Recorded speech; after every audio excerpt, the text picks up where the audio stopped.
perfect na perfect itong topic natin para sa mga sellers natin dyan. Lalo na sa mga starting, hindi naman sa starting, yung parang nawalan ng momentum. Okay, thank you so much for that introduction now.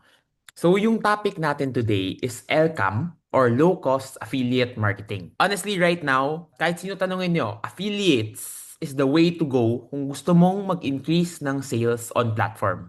Whether nasa Shopee ka man, whether nasa TikTok ka man, affiliates, yan yung best way to increase your sales. And hindi lang siya yung best ways to increase your sales, no?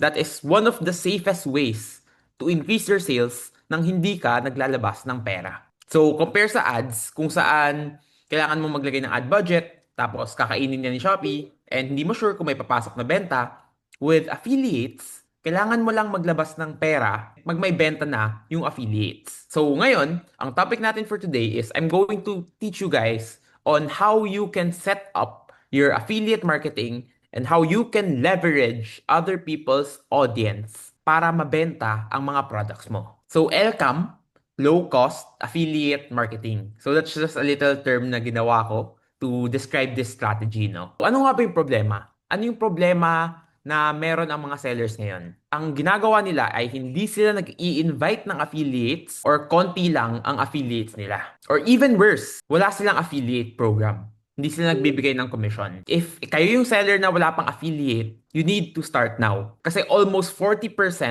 ng lahat ng sales sa Shopee ay galing sa mga affiliates. So kapag wala ka pang affiliates, you are leaving one of the best marketing tools sa platform unused. Now, we're going to talk about how to set it up. Kasi ito yung paulit-ulit ko laging sinasabi.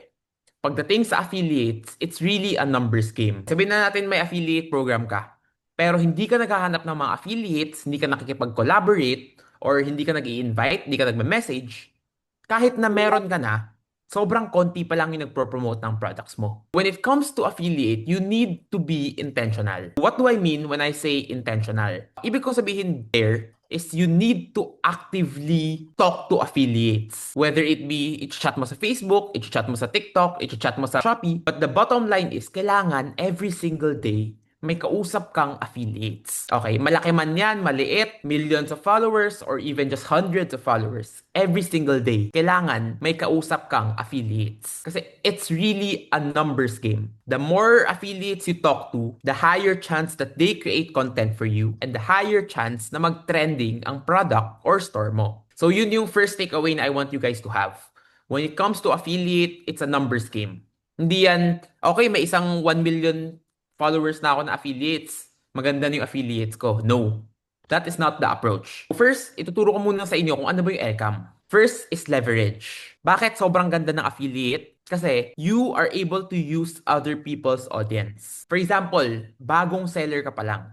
Wala ka pang followers, wala ka pang reviews, wala ka pang audience, wala pang may kilala sa store mo. Dito papasok ang affiliates. Dito pinakamaganda ang affiliates. Why? Because once a certain affiliate promotes your product, pinopromote nila yung item mo, nakikita ng audience nila yung mga products mo. So even though you have zero followers, zero reviews, zero everything, pag pinromote yan ng isang affiliate, kahit 1,000 followers or 10,000 followers, makikita yan ng mga audience nila. So parang secret hack na yan kasi you're using other people's platform. You're using other people's audience to promote your product. Dito pumapasok yung organic exposure. Hindi ka nagbabayad, pero people are seeing your products, people are seeing your stores, people are seeing your pages. That is why you need to leverage other people's platform. Another thing, pagdating sa affiliates, one of the most important thing is kailangan piliin mo ng maayos yung affiliates mo. For example, ang binibenta kong items are pet products. Sino yung hahanapin ko na affiliates? Sa tingin nyo guys, sino yung mga dapat kong hanapin na affiliates? Looking for affiliates, kailangan filter mo yung database to find affiliates that are in the same niche as you. Kasi ang weird naman nun kapag pet products ka, pero yung gym goers yung nagpro-promote ng products mo. Hindi siya fit, hindi siya market fit. Kaya usually, mas pangit yung nagiging resulta or walang resulta. That's takeaway number 2. Kung naghahanap kayo ng affiliates, you need to find people who are in the same niche, who are in the same industry, who are promoting the products that you are selling. That way, yung audience nila, usually, yun din yung target customer mo. Yung mga pet lovers, yung mga may pets, sila yung mga bumibili ng product mo. So, kailangan yung affiliate mo is yung taong nagpro-promote ng industry na yun. It's better to find someone with 1,000 followers na nasa same niche sa'yo. Kaysa maghanap ka ng 1 million followers, pero iba yung niche niya completely. And dito rin tayo pumapasok sa second point, which is yung convert. The best way for you to convert affiliates is by finding the right people. So if napapansin mo, okay, may affiliate program ka naman, pero hindi siya ganun ka-effective, maybe, kailangan i-check mo kung sino yung mga hinahanap mo, yung mga ini-invite mo. Kasi there's a big chance na mali yung mga taong kino-collaborate mo. And that is why the traffic does not turn into conversions. So next, sabihin na natin nakapag-set up ka ng affiliate, nakahanap ka na ng tamang tao, nakakuha ka na ng magandang result. Dito nagsastop ang karamihan ng mga sellers. Sasabihin nila, okay, ang ganda na ng affiliate program ko. 10 affiliates nagpo-promote, ang ganda ng resulta. Tapos na. But that is the wrong approach. Why? Kasi once na successful na yung affiliate program mo, that is the best way and the best time for you to scale. If meron kayong successful na affiliates, ano ang ginagawa ninyo? Sabihin natin may isang affiliates kayo nag-generate ng 100,000. What do you guys do? Honestly, sobrang common na ganito ang nangyayari. May successful na affiliates pero hindi na ma-maximize ng sellers. And this is the third point na gusto kong i-emphasize for everyone who's listening. Kapag may nakita na kayong magaling na affiliates, you guys need to reach out to them. Kailangan nyo silang kausapin. You have to acknowledge their efforts. Simple things. Kailangan nyo lang sila i-message, i-reach out, taasan yung commission rate, collaborate with them. So ano yung na-achieve nun? You are building a relationship. Pagdating sa affiliate, it's all about relationship. Hindi siya transactional na, okay, promote ko yung product mo, tapos may commission ako, tapos na. Hindi yun ganun. It needs to be relational. Kailangan lagi nyo silang kausap, sasabihin nyo, okay, meron akong bagong product. Bigyan ko po kayo ng free sample, i-promote niyo po. Tataasan ko po yung commission rate niyo. When you're making the partnership relational, mas malaki yung chance na mas i-promote nila yung item mo. Kasi if you don't reach out to them, ang mangyayari lang, okay, pro-promote nila, pero if there's someone else na lumapit sa kanila na nagsabi, bigyan kita ng mataas na commission rate, bigyan kita ng free sample, yung product ko na lang i-promote mo, where do you guys think? Saan sila pupunta? Of course, dun sa mas mataas commission rate, dun sa mas nagbigay ng free sample, and yung mga mas nakipag-usap sa kanila. When you guys have successful affiliates na laging nagde-deliver, maganda yung content, maganda yung videos, maganda yung conversion, the most important thing that you guys need to do is talk to them. Support them. How can I support you better? Yun yung kailangan nating sabihin sa kanila. Kailangan mo ba ng ad support? Kailangan mo ba ng free samples? Kailangan mo ba ng creatives? These are the simple things na pag kinausap natin yung affiliates, mas malalaman natin. And mas mapapaganda natin lalo ang relationship natin with them. And in the end, they'll create more content, convert more, and you get more sales. Kesa maghahanap ka pa ng bagong affiliate, free sample dyan, free sample dito. Nalulugi ka pa kasi it's a risk. Bigyan mo yung mga affiliates na maganda na yung performance. Yung mga alam mo na, mga proven and tested. So yan yung pinaka-importante na step pagdating sa LCAM. You need to amplify. You need to scale it up. Kaya when someone tells you, hindi mo na-scale ang affiliates, wrong. Affiliates is one of the most scalable things in e-commerce. Hanap ka lang ng mas marami. And the more you find, makikita mo kung sino yung mga top affiliates. Tapos ang gagawin mo sa mga top affiliates, you reach out to them. And suddenly, mapapansin mo, sobrang dami mong affiliates. Lahat ng top affiliates mo consistently nagpro-promote. Yun yung goal. Hindi promote nilang isang beses, tapos wala na. They need to consistently promote. Which goes to the last point, which is maintain. Kailangan, minemaintain mo yung relationship tsaka yung data. Another point here is the data. So for example, sabihin na natin si Ma'am Jov. Si Ma'am Jov nag-affiliate siya sa store ko. Ang ganda ng performance niya sa month of October. Pero napansin ko, tumingin ako sa data, ang baba ng sales galing kay Ma'am Jov sa November. So if wala kang ginagawa or di mo tinatrack yung data, hindi mo makikita yon. Pero if someone who tracks the data and maintains a relationship with the affiliate, pwede nilang kausapin si Ma'am Jov. Ma'am Jov, bakit po humina yung performance ninyo? How can I support you better? Kailangan niyo po ba ng free samples? Kailangan niyo po ba ng ad support? Kailangan niyo po ba ng more creatives? You have to talk to them para you will know how you can better support them. Kasi pag nananalo yung affiliates, sino yung mas nananalo? Pag nananalo yung affiliates, tayo, si seller. Pinaka-importante, we have to equip them with the right tools, with the right support for them to win. Kasi once they win, we win. Actually, this is really the biggest way, the fastest way na mas-scale mo ang shop mo by finding that 3 to 5 affiliates na sobrang sipag, sobrang galing, sobrang consistent. Diyang tatlo pa lang, you can reach millions in sales. And the beautiful part is, wala kang kailangan ilabas na pera. Ulitin ko lang, leverage. You have to find the right affiliate in the right niche para hindi sayang yung effort. Kasi nakakapagod din eh. Hahanap tayo ng affiliates, pero walang resulta. And that starts with finding the right affiliates. Tamang niche. The math of affiliates.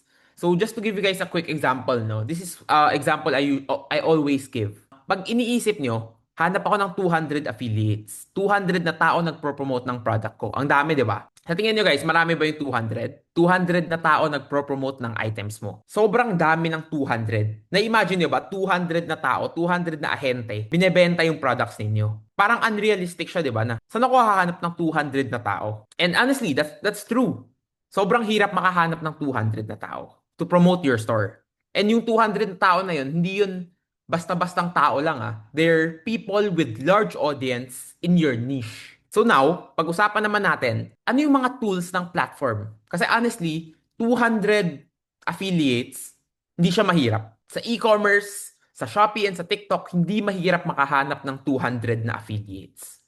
Sobrang dali lang if you have the right tools and the right skill set. Dito pumapasok ang target campaign. Target campaign allows you to send out 200 invites per send. So if mag-send ka ng, sabi natin 1,000 per day, 5 set of invites. 1,000 per day, that's already 30,000. 30,000 na affiliates ang nakita ng invite mo. Kahit na 1% lang ang mag-accept out of the 3,000 na binigyan mo ng invite, that's already 300 affiliates. Once you break it down like that, parang okay, hindi pala ganun kahirap makahanap ng 200 na affiliates. Kailangan ko lang mag-invite ng 1,000 per day. Now, it's all about converting your offer. Hindi natatapos sa paghahanap ng affiliate at sa pag-i-invite ng affiliates. That's only the first step. Kasi, sometimes, may ganitong nangyayari. Sobrang dami mo ng affiliate, sobrang dami na nagpo-promote ng item mo, pero hindi ka pa rin bumebenta. And the reason why is your offer. Kasi, kahit sabihin natin, 1,000 na tao nagpo-promote ng item mo, eh yung presyo mo, 10,000.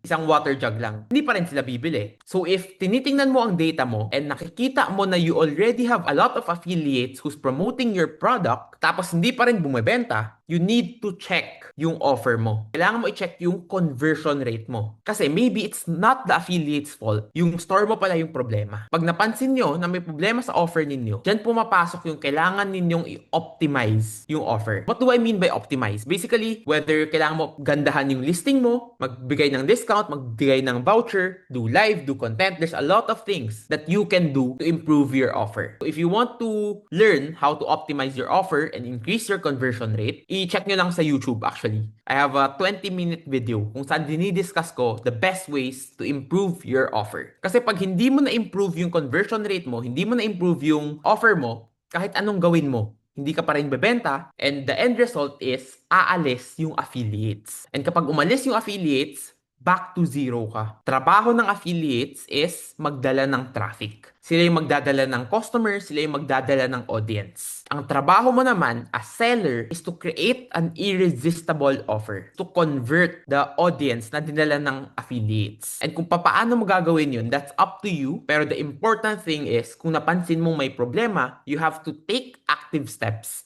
to improve it. Of course, nakadepende pa rin yan sa margins mo, sa item mo, and sa profit mo. Kasi if, sabihin natin 10 pesos lang yung profit mo, syempre, hindi mo gagawin yung mga examples ko, di ba? So, simple things. Buy 2, get 1, 50 pesos off, 20 pesos off, 50 pesos off. Just simple vouchers to help increase your conversion rate. So, sabihin na natin, maliit lang yung profit margin mo, hindi ka pwedeng magbigay ng discount. What you should do is you have to improve the quality of your listing. Kasi mataas yung presyo mo, dapat sumasabay din yung listing mo. Okay, simple lang. Add videos, habaan mo yung titles, gandahan mo yung mga photos. These are simple, small improvements pero sobrang laki ng epekto niya sa store mo. Actually, we had a client It was a very big account. May isang affiliate na kapag-generate ng 1 million sales in 1 month. And ang ginawa namin, every single week, nagbibigay kami ng free samples. Ito naman yung i-promote mo, ito naman yung i-promote mo. And on top of that, binibigyan din namin sila ng ad support. 30% ng ad spend nila, kami yung nagbabayad. Kami yung nag-shoulder. And the result,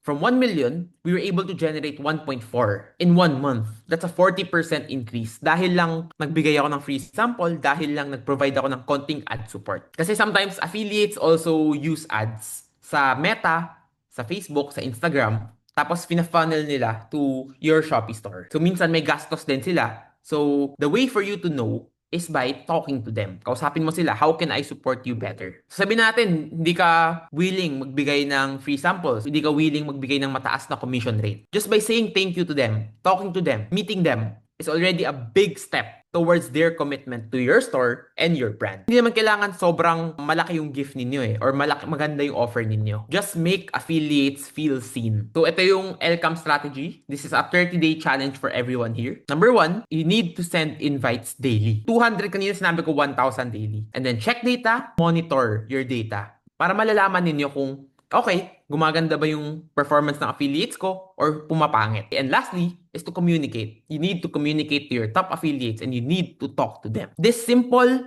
effective, repeatable LCAM strategy was able to generate 14 million in sales in less than 90 days. Ganyan ka-powerful yung tinuturo ko sa inyo. And all you guys need to do is apply it.